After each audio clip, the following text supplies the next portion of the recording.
साथियों, जैसा कि आप सभी को पता है, पिछले कई दिनों से जंतर मंतर पर इस देश की बेटियां, जो इस देश का भविष्य हैं, जिनकी वजह से इतने सारे हमारे देश को अवार्ड मिले हैं, इतने सारे मेडल मिले हैं, आज उन्हीं बेटियों का मुस्तकबिल, उन्हीं का भविष्य खतरे में है। जी हाँ, जैसा कि आप सभी जानते हैं, जो हमारे खिलाड़ी जंतर मंतर पर बैठे हैं, बृजभूषण जी ने उनके साथ यौन शोषण किया है। यौन शोषण करने के बाद उस व्यक्ति पर एफआईआर दर्ज कराने के लिए उन महिलाओं को, उन बच्चियों को इतना ज़्यादा संघर्ष करना पड़ा, तब जाके उनके ऊपर एफआईआर हुई। और एफआईआर होने के बावजूद भी बृजभूषण आज भी अपनी पद पर बरकरार है, उसने कोई इस्तीफ़ा नहीं दिया है और वो बड़े आराम से कहता है कि मैं इस्तीफ़ा क्यों दूं। आप ये बताइए, बेटी बचाओ बेटी पढ़ाओ का नारा देने वाले ये लोग, भाजपा वाले, आज कहाँ सोए हुए हैं? उन बच्चियों की क्या गलती है? वहाँ पर जाके आप देखिए, जंतर मंतर पर क्या हाल कर दिया है हमारे देश की बच्चियों का। उनकी बिजली काट दी गई, उनका पानी काट दिया गया। क्या कसूर है उन बच्चियों का? सिर्फ इतना कि वो अन्याय के खिलाफ आवाज़ उठा रही हैं। उनको धमकियां आने लगी हैं कि इतने बड़े बाहुबली से अगर आप लोग टकराओगे तो अच्छा नहीं होगा। तो आप ये बताइए, इस देश में बच्चियां कितनी सुरक्षित हैं? बच्चियों का दिन में रेप होता है और रात को अंधेरे में उन्हें जला दिया जाता है। जब से भाजपा सरकार आई है, हमारी महिला सुरक्षा के ऊपर सबसे बड़ा सवाल है खड़ा हो गया है कि ये लोग जानबूझकर महिलाओं के साथ बलात्कार करने वाले लोगों को संरक्षण देते हैं।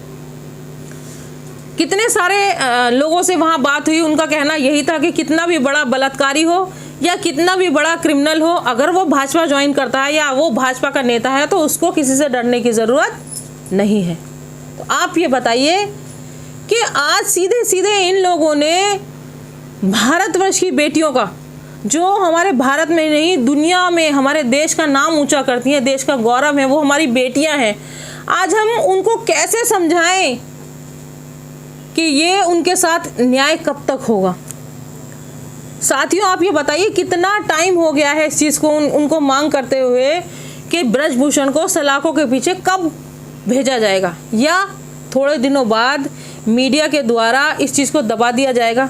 जिस खबर की ज़रूरत नहीं है वो आपको सारा दिन टीवी चैनल पर दिखाई देती है, सारा दिन आपके दिमाग में उस चीज़ को भरा जाता है। ये जो टीवी है ना, ये टीवी नहीं है, ये बीजेपी का कार्यकर्ता है हम सबके घर में, जो सिर्फ और सिर्फ हमें यही दिखाएगा, जो चीज़ गलत है उसको वो दिखाते हैं, लेकिन जो ज़मीनी सच्चाई है, जो ज़मीनी हकीकत है, उसको ये नहीं दिखाते। आज रात के अंधेरे में वो बच्चियां वहाँ जंतर मंतर पर लेटी हुई हैं, क्या गलती है उनकी? और बीजेपी वाले कह रहे हैं, इनके नेता कह रहे हैं कि इतने टाइम बाद वो लोग क्यों इस चीज़ को बता रही हैं, पहले उन्होंने क्यों नहीं बताया। इनके कहने का मतलब ये है कि अभी भी क्यों बता रही हैं। वो रो रो कर अपनी कथा बता रही हैं, बेचारी बच्चियां कि उनके ऊपर क्या बीती है, वो अपनी आप बीती बता रही हैं और पूरा देश उनके साथ खड़ा है। तो ये भाजपा वाले उनके साथ क्यों इतना बुरा कर रहे हैं? क्या चाहती है आखिर भाजपा? बृजभूषण जैसे वायरस जब तक इस देश में जिंदा रहेंगे, हमारी बेटियां सुरक्षित नहीं होंगी। मोदी जी से मैं पूछना चाहती हूँ, आप कहाँ सोए हुए हैं जो आपको दिल्ली का जंतर मंतर दिखाई नहीं दे रहा? मन की बात आप करना चाहते हो, लेकिन बच्चियों के दिल की बात आप सुन नहीं रहे। उनके मन की भी सुन लो।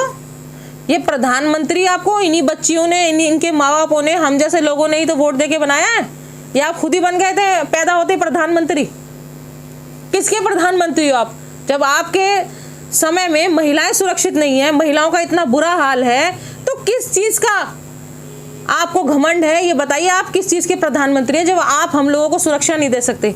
आज इन बच्चों के साथ, जो देश का गौरव है, जो देश के लिए इतने सारे मेडल लेके आती है, जब उन लड़कियों के कहने पर वो इतने टाइम से जंतर मंतर पर रात दिन सो रही हैं, उनके इतने ज़्यादा कहने पर, रोने पीटने पर उनके ऊपर, बृजभूषण के ऊपर आपने एफआईआर दर्ज नहीं की, तो नॉर्मल महिलाओं की क्या सुनते होंगे आप?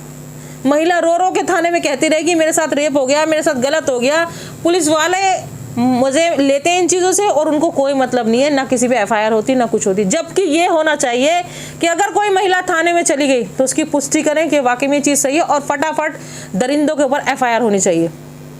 लेकिन बेटी बचाओ का नारा देने वाले यही लोग सत्ता में जब से आके बैठे हैं, हम लोगों को वाकई में अपनी बेटियां बचानी पड़ रही हैं।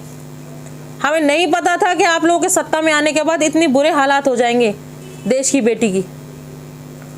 तो जंतर मंतर पर मैं आप सभी से यही अपील करना चाहती हूँ, जितना समय आप दे सकते हैं देश की बेटियों के लिए, आप सभी, चाहे किसी भी पार्टी से हैं, आप सभी लोग जंतर मंतर पर आइए और उन बच्चियों का हौसला बढ़ाइए, ताकि इस लड़ाई में, जुल्म के खिलाफ वो बच्चियां जो लड़ाई लड़ रही हैं, उसमें आपका समर्थन बहुत ज़रूरी है।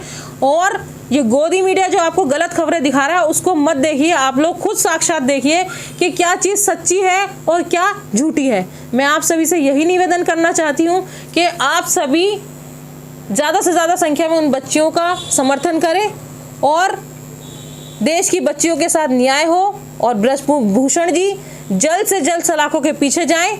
जय हिंद, जय भारत।